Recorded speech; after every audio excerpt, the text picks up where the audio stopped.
Film kali ini menceritakan tentang seorang fotografer yang nemuin hal-hal janggal di hutan lindung negaranya. Kira-kira hal janggal apa yang terjadi di sana? Baiklah, tanpa berlama-lama, mari langsung saja kita masuk ke alur ceritanya. Film dibuka dengan berita tentang illegal logging atau penebangan hutan secara liar yang gak terlalu dihiraukan sama orang banyak.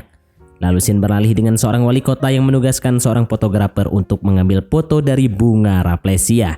Di sana bunga ini sangat langka, sehingga wali kota berniat menjadikan bunga itu sebagai ikon kota mereka. Fotografer yang bernama Francis itu pun akhirnya berangkat dengan Roger yang merupakan anak buah dari wali kota ini. Tanpa basa-basi mereka pun langsung berangkat menuju hutan yang menjadi tujuan mereka.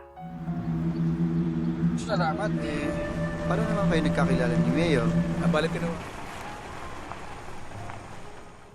Di pertengahan jalan, Roger sempat mampir ke kampung halamannya, dan di sana ia pun ngasih sejumlah uang ke ibu dan juga neneknya. Tapi pas Roger mau balik ke mobilnya, seorang bapak-bapak mencegatnya sambil ngamuk-ngamuk.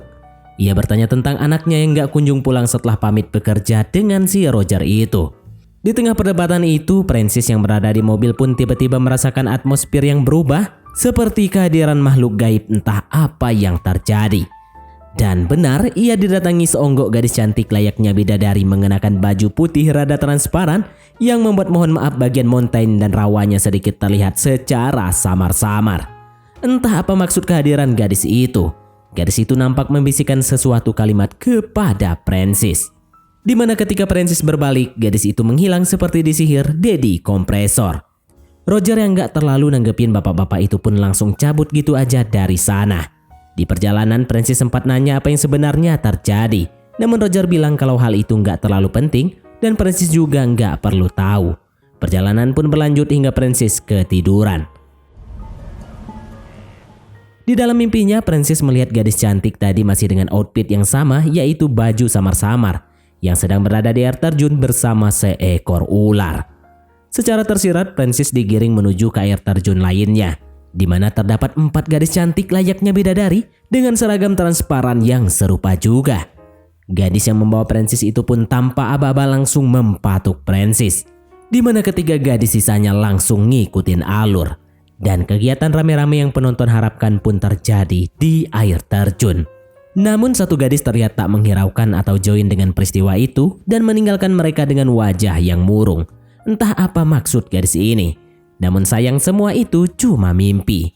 Francis pun dibangunkan Roger dan kasih tahu kalau jalan yang ditempuh dengan mobil sudah nggak ada. Mereka lalu melanjutkan perjalanan dengan berjalan kaki.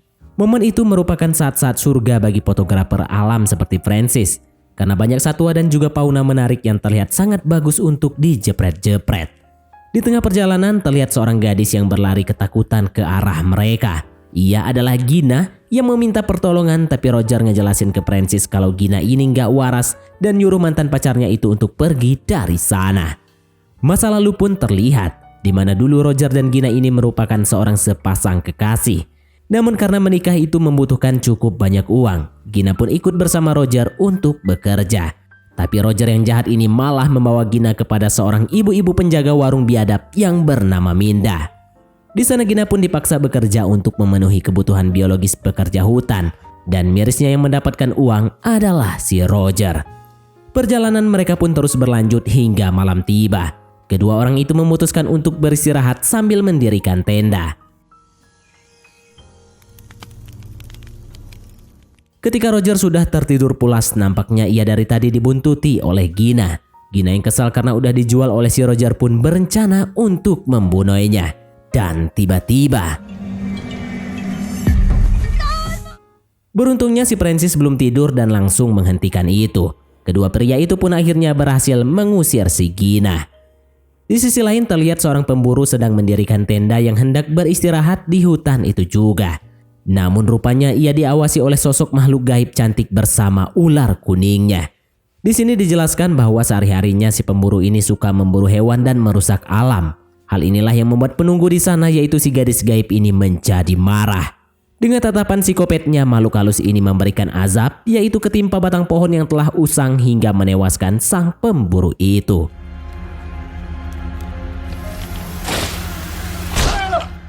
Balik lagi ke Francis yang sedang tertidur dan bermimpi. Di sini Francis ternyata melanjutkan mimpinya.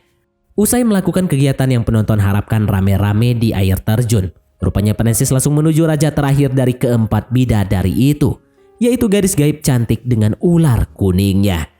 Francis lalu menghampiri gadis ular itu, dan yang namanya air terjun pasti bikin basah. Kejadian itu lagi-lagi terjadi di bawah pacuran air terjun dan tak lupa juga diikuti keempat bidadari sisanya. Namun mimpi indah idaman penonton yang harapkan harus berakhir karena tiba-tiba para bidadari itu pun seketika berubah menjadi Saiton. Dan setelah mimpi itu, Francis dibangunkan Roger yang mengajaknya melanjutkan perjalanan karena hari sudah pagi. Di tengah perjalanan, mereka menemukan mayat seorang pemburu yang kena azab tadi malam. Francis pun jadi parnoan ditambah mimpi buruknya semalam. Namun Roger menenangkan dengan bilang kalau kecelakaan di hutan kayak gini udah biasa terjadi. Setelah itu, mereka pun menemukan sebuah air terjun yang persis dengan mimpinya si Francis. Untuk menyegarkan badan, mereka pun akhirnya berenang dan setelah itu perjalanan kembali berlanjut. Di tengah perjalanan, mereka pun kembali nemuin hal yang gak biasa, yaitu illegal logging atau penebangan liar, di mana seharusnya penebangan pohon gak dilakuin di sana karena wilayah itu merupakan tempat berlindungnya hewan-hewan liar dan juga langka. Francis pun langsung mengabadikan momen itu dengan memotretnya. Tapi hal itu malah membuat seorang pria bernama John menjadi tersinggung. Mereka pun hampir berduel tapi si Roger sukses menjadi penengah mereka. Gak lama setelah itu seorang gadis lagi-lagi mendatangi mereka sambil menangis. Ia adalah Angela yang menuntut keadilan kepada Roger. Ia bilang jika Roger menjanjikannya bekerja di kantor dengan gaji yang besar. Namun ia malah dibawa bekerja bersama Minda yang menyediakan budak ini itunya para pekerja hutan. Francis pun akhirnya mulai curiga dengan si Roger. Dia dengan santai menyuruh Roger mengantar Angela pulang. Namun Roger malah ngamuk dan nyuruh Francis untuk tidak ikut campur dengan urusannya di sana. Roger pada akhirnya membawa Angela yang kabur itu untuk kembali ke Minda. Di sana juga ternyata ada John yang baru cekcok dengan Francis beberapa waktu yang lalu. Akhirnya Francis pun dicurigai sebagai mata-mata ibu kota dan dikurung bersama Angela. Setelah itu John dan Minda berkata kepada Roger, jika mereka semua bisa habis jika perlakuan biadab mereka itu sampai terekspos dunia luar. Roger pun diminta untuk segera menghabisi Francis dan juga Angela. Namun Roger yang kecapean karena melakukan perjalanan jauh itu pun malah memilih untuk istirahat sambil melepas penat dengan melakukan kegiatan meresahkan di warungnya Minda itu. Di tempat lain, Angela pun bercerita jika ia dan adiknya bernama Carla dijanjikan pekerjaan layak di sebuah perusahaan oleh si Roger. Namun dengan kejinya mereka dibawa ke sana untuk bekerja seperti layaknya hewan. Francis yang gak bisa berbuat banyak pun cuma bisa istighfar sambil ngasih semangat ke Angela yang masih imut dan manis itu. Saat waktu menunjukkan subuh, Gina pun menghampiri mereka dan menyuruhnya untuk kabur. Dengan cepat Francis, Angela dan juga Carla pun melarikan diri dari tempat mengerikan itu. Pagi harinya John pun memberitahu Roger dan yang lainnya jika Angela dan Francis telah berhasil kabur. Mereka pun langsung berusaha untuk mengejarnya. Karena John sudah terbiasa di hutan itu, mereka pun dengan mudah menemukan jalan pintas yang membuat rombongannya bisa menemukan ketiga orang yang kabur itu.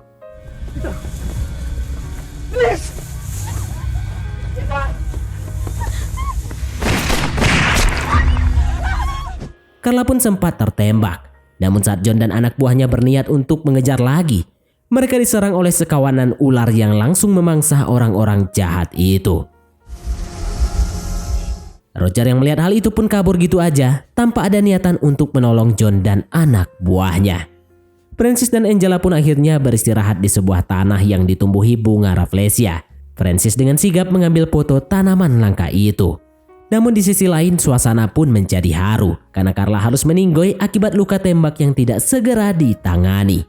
Francis yang berpikir realistis pun akhirnya menggendong Angela dan memaksanya kembali ke kota untuk membuat laporan atas apa yang terjadi.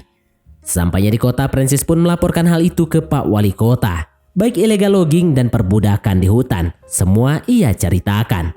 Tapi wali kota tersebut menyuruh Francis untuk tetap menutup mulutnya. Ia pun sadar jika wali kota ikut andil dalam kejadian tersebut. Di tempat lain, Roger yang kembali ke kampungnya untuk mencari Angela pun akhirnya dibunuh oleh bapak-bapak yang ngamuk kepadanya di awal film tadi.